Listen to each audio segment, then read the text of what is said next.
the government gets their money from the people. The government is not a for-profit entity. They get their money from people through taxes. And so they have two ways of paying their expenses. Either they raise taxes or they print the money. When they raise taxes, you know exactly who's paying for it. If they levy a tax on the rich, a 2% tax on the rich, well, then that money is coming directly from the rich. You know who's paying for it, right? You can see it from the tax bill. The rich is paying for it. On the alternative, if they don't raise taxes and they continue spending, which is what they always do as well, even if they don't raise taxes, then who pays for it? Then it's the average person. Then it's a disingenuous way of taxing the American people, because then it's a way of they're taxing you without your approval, without legislation, and you're paying the tax without even knowing it, without even realizing it, because now it's just a higher price of goods. You go buy groceries, it's more expensive. So your question is, can we have too much debt? Now, let me just be honest here. This has been going on for decades, where people have been talking about a national debt crisis. This isn't anything new. I read Warren Buffett's book, Snowball, and he talks about when he was like a teenager, just like starting to get started into his financial journey, there was a huge cry of the American people talking about how the United States is going to default. We have a national debt crisis. And we're talking about, I think it was like $1 billion with the national debt. So nowhere near where we are now. And even then, people were talking about this national debt crisis.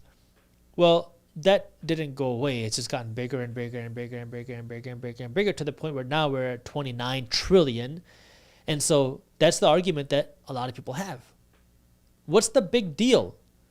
Nothing bad has happened before. We printed in 2008. We got ourselves out of the economy. We didn't see massive inflation, even though we did see inflation. It's just that people don't realize that if we didn't print all that money, the prices of goods wouldn't have been as high as they were after 2008. We printed after 2001. Same thing. Nothing bad happened.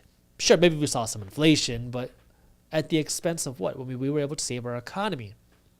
Well, if you are a heroin addict and you keep shooting yourself up with heroin, and then you try to get off, and then you get withdrawal symptoms, and you're like, oh, I don't want to do that. So then you start shooting yourself up more, and then you start taking bigger doses. You start double dosing, and no problem, you're okay.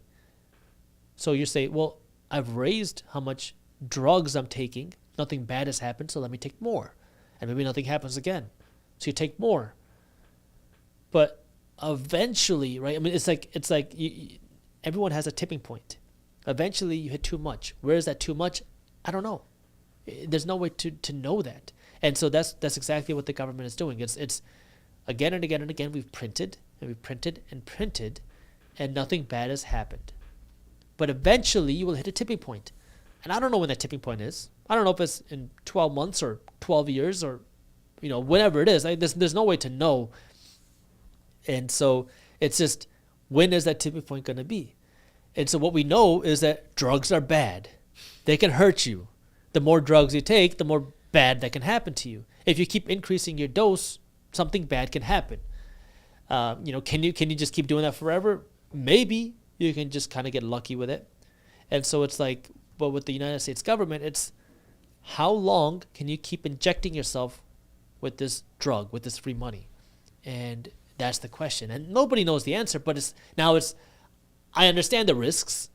So I want to protect myself, because I don't like to be in the business of trying to predict the future. I know some people like to try to do that. I have no way of knowing that. I mean, if I try to predict, I'm going to be wrong. So I don't like to do that. Instead, what I like to do is I invest my money in places where I protect myself no matter what.